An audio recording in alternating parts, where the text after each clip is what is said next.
No sé si sentís lo mismo que siento yo, tanto el domingo pasado como este.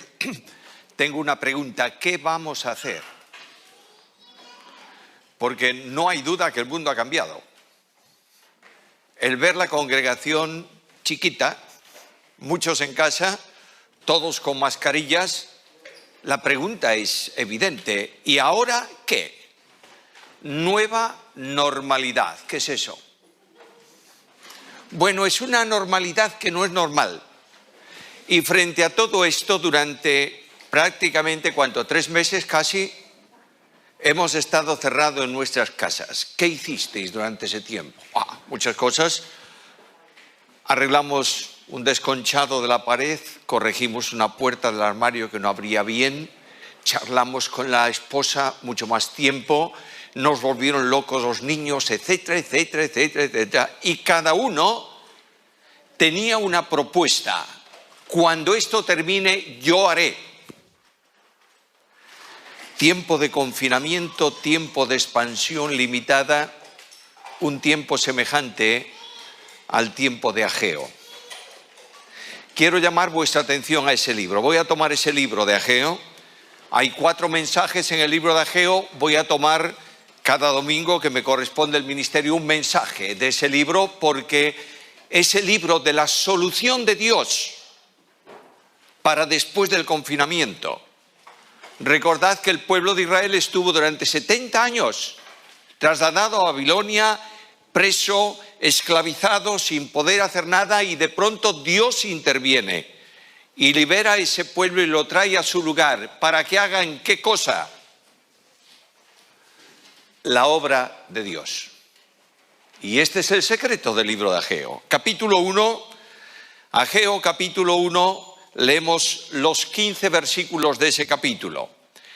En el año 2 del rey Darío, en el mes 6, en el primer día del mes, vino palabra de Jehová por medio del profeta Ageo a Zorobabel, hijo de Sealtiel, gobernador de Judá, y a Josué, hijo de Josadac, sumo sacerdote, diciendo: así dice Jehová de los ejércitos, este pueblo dice, no ha llegado aún el tiempo de que la casa de Jehová sea reedificada. Entonces vino palabra de Jehová por medio del profeta Ageo, diciendo: ¿es para vosotros tiempo de habitar en vuestras casas artesonadas mientras esta casa está en ruinas?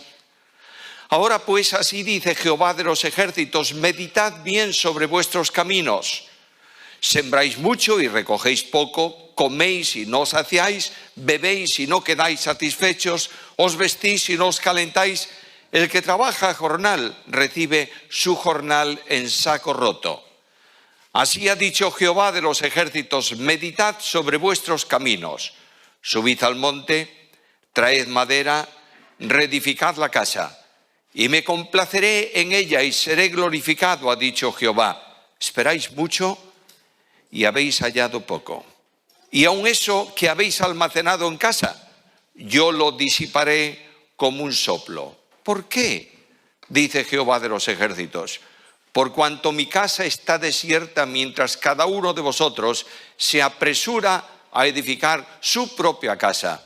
Por eso retuvieron los cielos sobre vosotros la lluvia, y la tierra no dio sus frutos, y llamé la sequía sobre esta tierra y sobre los montes, sobre el trigo, sobre el vino, sobre el aceite, sobre todo lo que la tierra produce, sobre los hombres y sobre las bestias, y sobre todo el trabajo de vuestras manos. Y Zorobabel, hijo de Sealtiel, y Josué, hijo de Josadac, sumo sacerdote, y todo el resto del pueblo escucharon la voz de Jehová su Dios y las palabras del profeta Ageo, conforme le había enviado Jehová su Dios, y temió el pueblo delante de Jehová. Entonces Ageo, enviado de Jehová, habló por mandato de Jehová al pueblo, diciendo: yo estoy con vosotros, dice Jehová. Y despertó Jehová el espíritu de Zorobabel, hijo de Sealtiel, gobernador de Judá, y el espíritu de Josué, hijo de Josadac, sumo sacerdote, y el espíritu de todo el resto del pueblo, y vinieron y trabajaron en la casa de Jehová de los ejércitos, su Dios, en el día 24 del mes 6, en el 2º año del rey Darío. A lo largo de mucho tiempo, de estos tiempos, he recibido cientos de mensajes. Utilicé el tiempo al principio cuando la primera o segunda semana de confinamiento yo decía, a ver, Samuel, ¿qué vas a hacer? Bueno, aparte de las grabaciones y de esto y de aquello y lo demás allá y de esta lectura y voy a estudiar este tema que no he estudiado. Me saturaron los mensajes. Llegué a un momento en que venía, apagaba, no quería saber más, porque cada persona que mandaba un mensaje mandaba su propuesta personal. Tenemos que hacer esto y aquello y lo otro y lo demás allá. Me pregunto si ese es el camino. No hay duda que Dios paró el mundo para hablar a los creyentes. No está diciendo Dios, mira, voy a cerraros en casa porque os habéis portado mal. No, no queréis oírme, ahora me vais a escuchar. Y este es el gran secreto también de este libro de Ageo. 3 cosas hay ahí. Primeramente, la situación.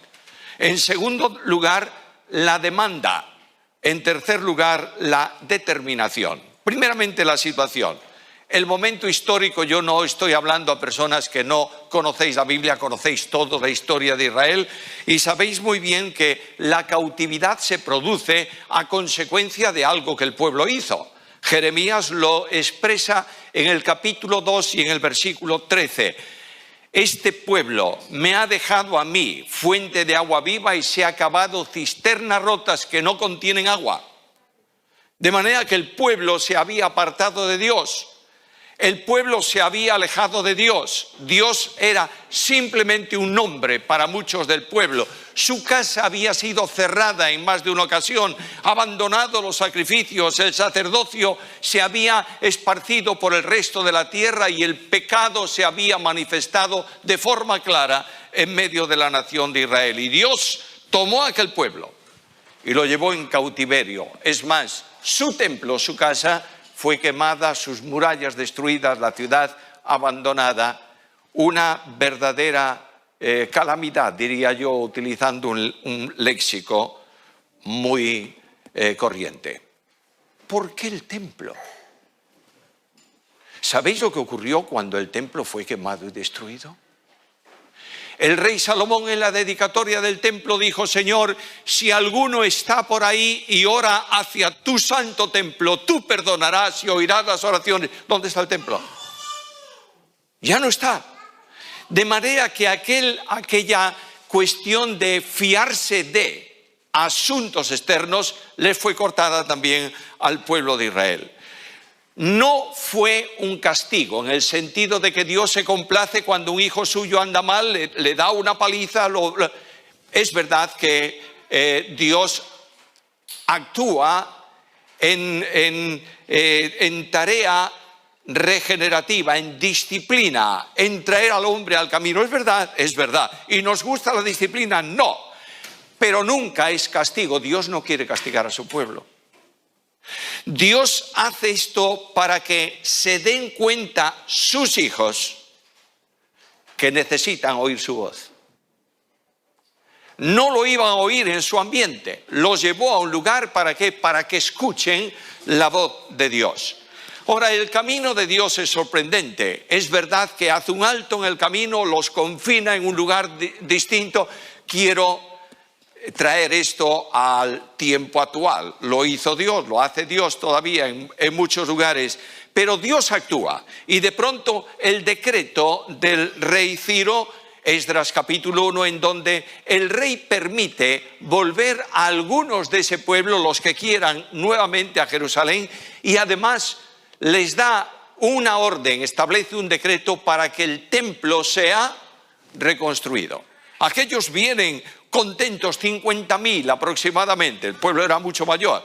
Yo soñaba cuando pensaba en esto, en este tema, soñaba con la iglesia. ¡Wow! ¿Dónde están todos aquellos bancos llenos de hace domingos? Palco lleno y gente a veces incluso... Somos pocos. Bueno, Dios ha traído un grupo a su presencia con un propósito, lo mismo que para aquel. Que se dediquen, que trabajen ¿en qué? En la reconstrucción de su templo. En el Nuevo Testamento, el templo de Dios, ¿qué es? La iglesia de Cristo.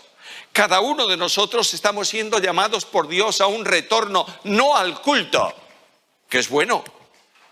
Estamos siendo llamados a un retorno a trabajar en la casa de Dios para reedificarla en tiempos de necesidad. Y la acción de los retornados es muy interesante. Si leéis Esdras, podéis hacerlo esta tarde en casa si no tenéis otra cosa que hacer, y será bueno que lo hagáis. Esdras, el libro de Esdras presenta primeramente a aquellos retornados, vienen y se asientan en el territorio. Ya estamos en casa, qué bueno, qué fantástico. En segundo lugar, reparan el altar para comenzar a ofrecer ¿qué? Sacrificios, e inician ¿qué cosa? La reconstrucción del templo. Para esto tienen que traer madera. Es verdad que el templo se construye con piedras, es verdad. Pero la madera era vital para la estructura de aquellas edificaciones y para las puertas del templo. De modo que este pueblo hizo un acopio de madera para la reconstrucción del templo, y de pronto los enemigos vienen y amenazan a los judíos que están en aquella obra, y los judíos sienten cierto temor y abandonan la reconstrucción del templo y se dedican a sus cosas. El pueblo se acomodó a la nueva circunstancia, se acomodó a la nueva situación, y la reacción del pueblo es muy sencilla: no es todavía tiempo para la casa de Dios, pero es tiempo para tus cosas y para las mías. Y de pronto Dios envía un profeta.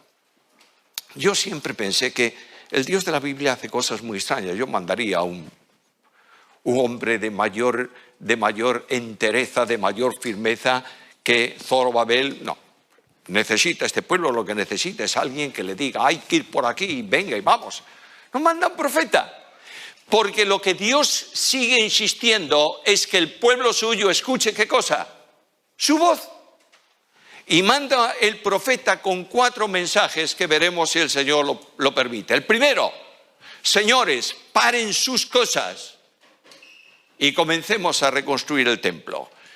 Para eso Dios no reprende, Dios alienta. Notad ahí el versículo 13, por ejemplo: yo estoy con vosotros, dice Jehová. Les dice: estáis padeciendo miseria, pero cuando os volváis a mí incondicionalmente, yo voy a actuar y os voy a bendecir. Dios quiere que tú y yo esta mañana oigamos su voz. Dios quiere tratar con el corazón. El Dios de la Biblia dialoga con la intimidad del hombre. Están oprimidos, están desorientados, y Dios los ha dejado sin opciones ninguna. ¿Sabes para qué? Para que atiendan su voz. Dios acorrala, permitidme utilizar esa palabra, acorrala a su pueblo con pruebas para que el pueblo calle de una vez por todas y escuche la voz de Dios.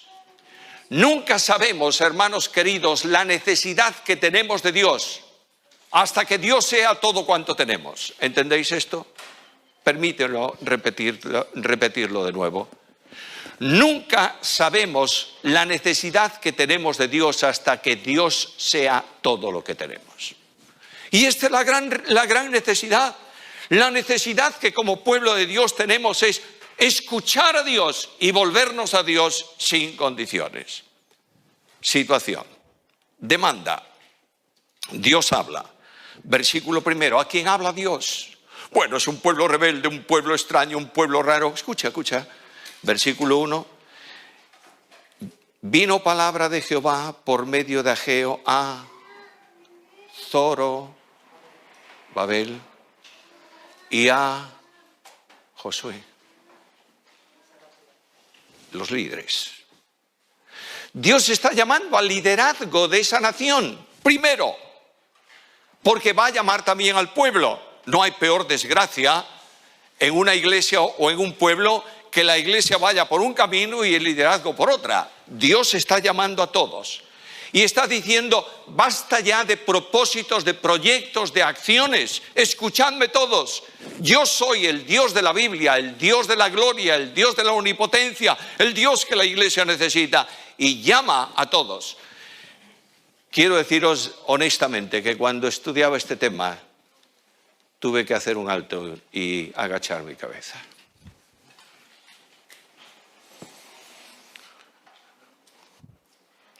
porque Dios me está llamando a mí. Y está diciendo, basta, Samuel, basta, basta. Basta de ideas y de proyectos. Escúchame, atiéndeme, soy yo, no eres tú. Llama a los líderes y llama a todo el pueblo. Qué emocionante es esto.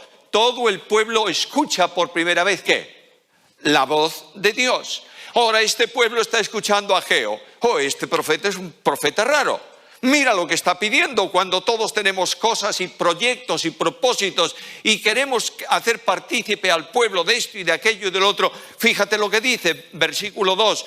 Así dice Jehová, vosotros decís, no es tiempo de que la casa de Dios sea reedificada. Eso es lo que decís, ¿quién? Vosotros. Pero no es el mensaje que yo tengo para vosotros. Son disculpas. Y Dios llama a la reflexión en 2 ocasiones. Versículo 4, ¿es para vosotros tiempo para habitar en vuestras casas? Casas artesonadas, mientras mi casa está en ruina. Meditad, versículo 5, meditad sobre vuestros caminos. Un alto.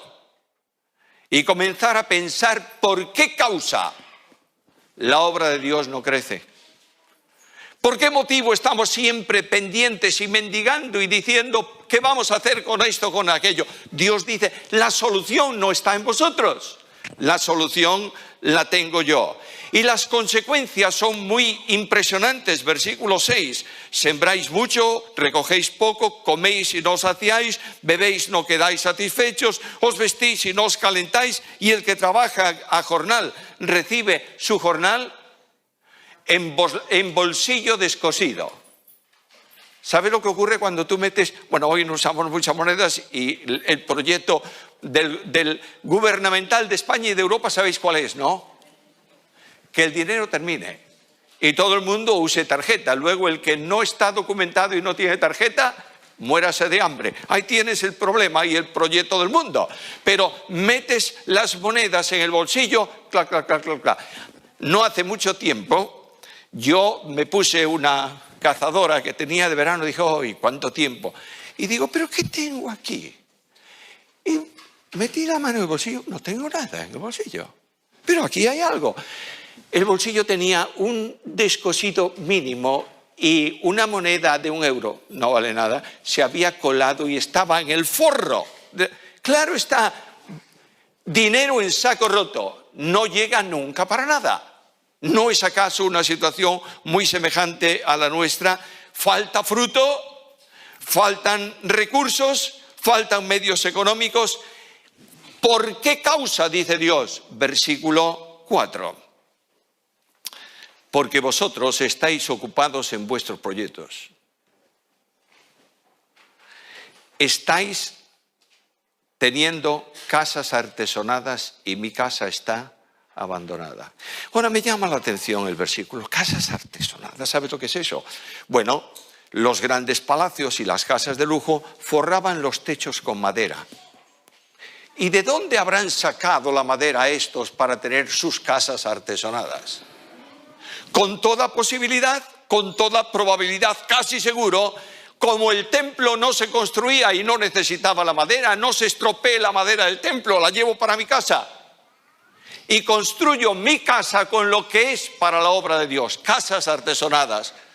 Alguien me va a decir, Samuel, este tiempo de pandemia te ha hecho un alegorista. No, no soy alegorista, sigo siendo absolutamente literal en cuanto a interpretación. Pero no hay duda ninguna que nuestras casas espirituales, que somos tú y yo, cada una tiene un artesonado que es nuestra ilusión personal.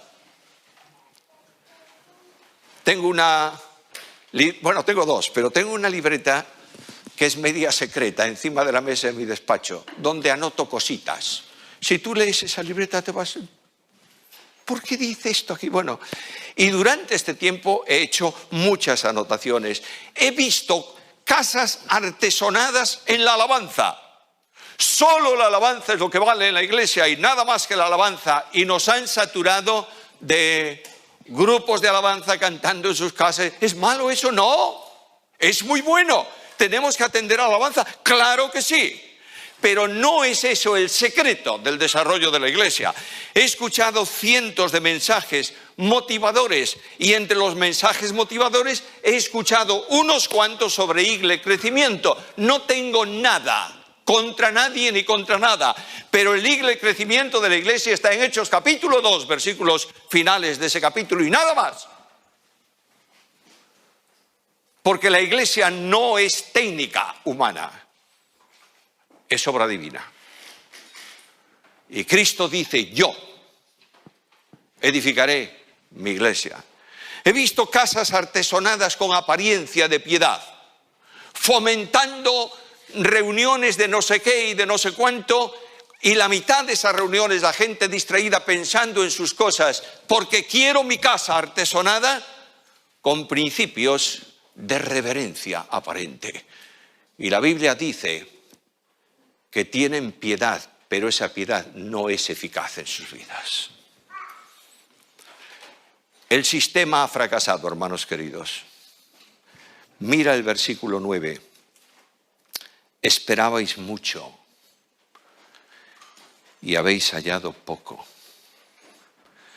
Y aun eso que estáis almacenando lo voy a esparcir, porque no sois vosotros, soy yo. Y el llamado de Dios es impactante. A mí este capítulo me ha hecho reflexionar muchísimo y cerrar muchas veces los ojos y decir, Señor, tiene razón y yo soy uno de los responsables en esa situación. Y Dios trae una demanda definitiva, versículo 8. Subid al monte y traed madera y reedificad la casa.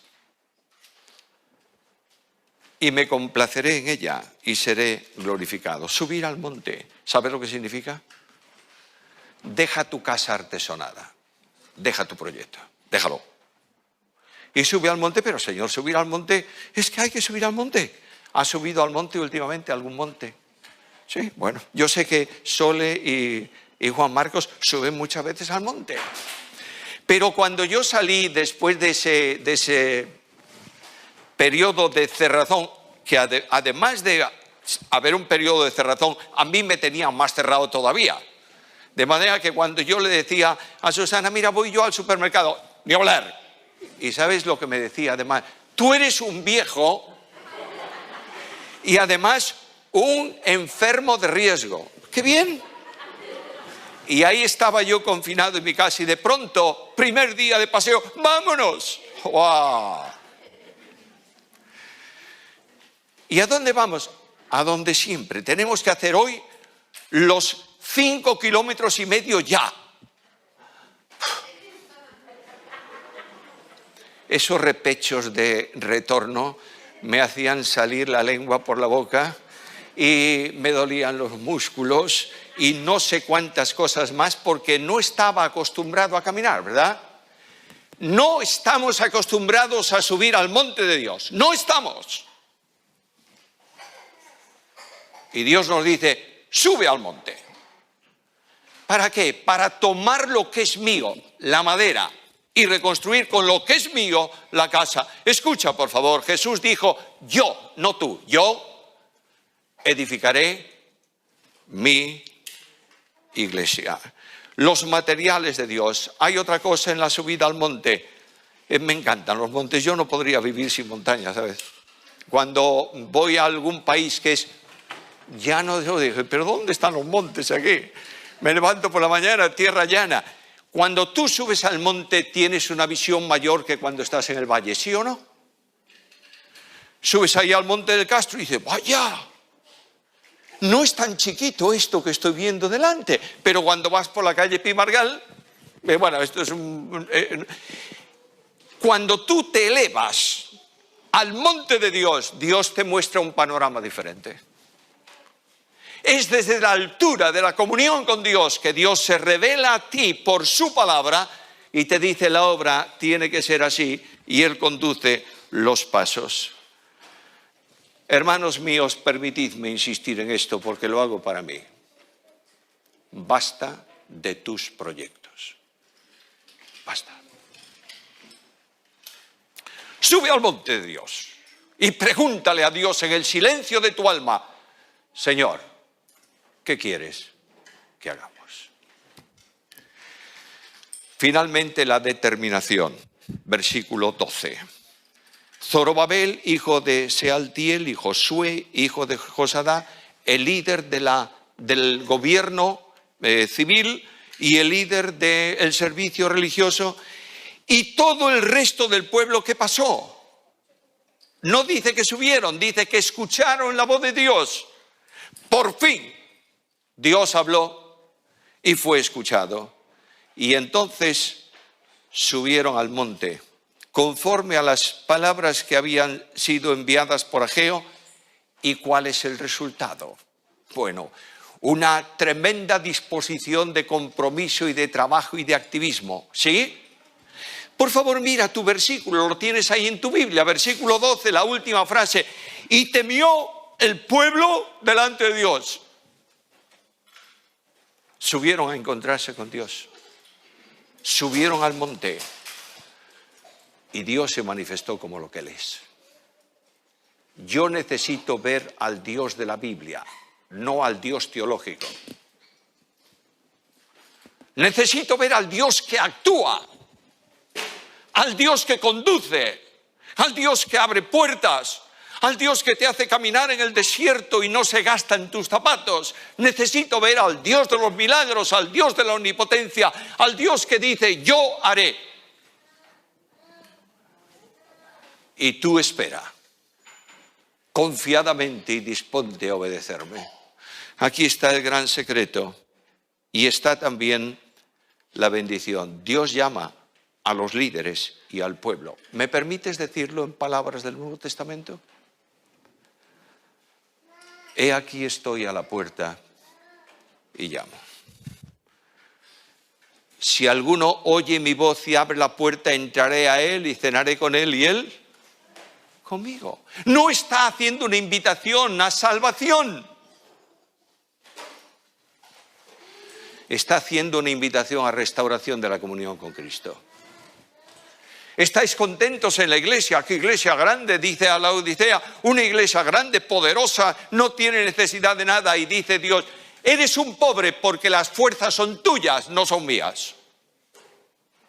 Y habrá alguien entre el pueblo que diga, sí, Señor, yo quiero ser útil para tu gloria. La bendición de Dios es clara, versículo 13, última parte del versículo. Yo estoy con vosotros, dice Jehová. Estoy con vosotros. Bueno, me voy al Nuevo Testamento y me doy cuenta de que eso ocurre en la promesa de Jesús. He aquí estoy con vosotros, ¿cuánto? Todos los días hasta el fin del mundo. Y la bendición es que el pueblo reaccionó. Versículo 14, mira los verbos ahí. Versículo 14, despertó el espíritu de todos, vinieron, trabajaron para la casa de Dios. Una mala siembra origina siempre una mala cosecha. Y Dios está deseando bendecir, no tu obra y la mía, su obra. Dios no bendice tu palabra, bendice la suya. Dios no bendice un mensaje que yo pueda dar con la mayor elocuencia, erudición y técnica. Eso es mi mensaje. Utilizo la Biblia para sostener mi idea, cuando lo que Dios quiere es que mi idea surja de lo que dice la Biblia. Y Dios está llamando al pueblo de Dios hoy a una nueva etapa. Hermanos queridos, llevo orando mucho tiempo por la Iglesia Unida. Y estoy plenamente convencido que necesitamos un retorno a Dios sin condiciones para ser no la iglesia más grande, Él lo hace, ni la iglesia más importante, es cosa suya, para ser una iglesia victoriosa en Cristo Jesús, en donde Él esté con su pueblo. El secreto de la victoria, escúchalo y termino. ¿Qué pues diremos? Si Dios es por nosotros, ¿quién contra nosotros? El que no escatimó a su propio Hijo, sino que lo entregó por todos nosotros, ¿cómo no nos dará con Él todas las cosas? Romanos 8, 31 y 32. Oro y lloro por una iglesia victoriosa. Y Dios me dice, deja lo tuyo. Ya. Y toma lo mío. Reconstruye mi casa, no la tuya. Y yo seré glorificado. Entre las muchas cosas que leí estos días, porque siempre tienes tiempecito para... Porque, oye, no sé si os pasa a vosotros, noticias de televisión, exactamente las mismas al mediodía que a la noche que al otro día. Ya las oí. Y ese tiempecito en donde vas a tu biblioteca y tomas un libro y dices, mira cómo está todo sucio de polvo, ¿cuánto tiempo saqué uno? Estaba hablando el autor de experiencias de una gran organización de formación bíblica, ya de primeros del siglo pasado, grande. Y de pronto ahí se eligió al nuevo presidente de la organización y vinieron él y todos los profesores para una reunión del claustro y saber qué iban a hacer. Y unos discutían, vamos a dar esto, y el otro tenemos que enfatizar en aquello, bla, bla, bla, bla.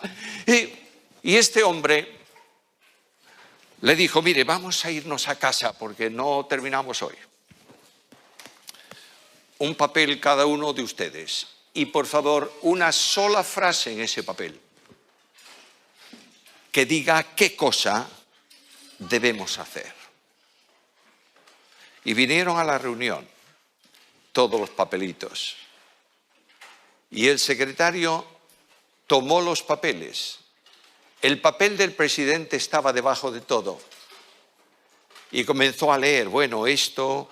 intensificar la oración, estudiar la Biblia, idiomas bíblicos, contextualización. Cada uno tenía su propósito y su proyecto, y no es malo tener proyectos. Y de pronto, la hoja del presidente, ¿sabéis que había puesto en el centro del papel? Dios. Y todos se quedaron, ¿cómo Dios? Lo que esta institución necesita es a Dios y el control de Dios para gloria de su nombre. Hermanos, yo quiero pediros esta mañana una reflexión personal. Y quiero preguntar cuántos de vosotros estáis dispuestos hoy a decir al Señor, solo tú, Señor, nada más que tú. Y venir a su presencia con un corazón quebrantado y decir, declino mis intereses. Cuelgo en una percha mis glorias, mis propósitos quedan sujetos a los tuyos. Déjame, Señor, oír tu voz y ver tu gloria en medio de tu pueblo. Padre querido, gracias por tu ayuda. Gracias por tu palabra. Vuélvenos a ti, Señor. Que cada uno de nosotros salgamos esta mañana de este lugar diciendo tú y solo tú y nada más que tú. Y veremos tu gloria.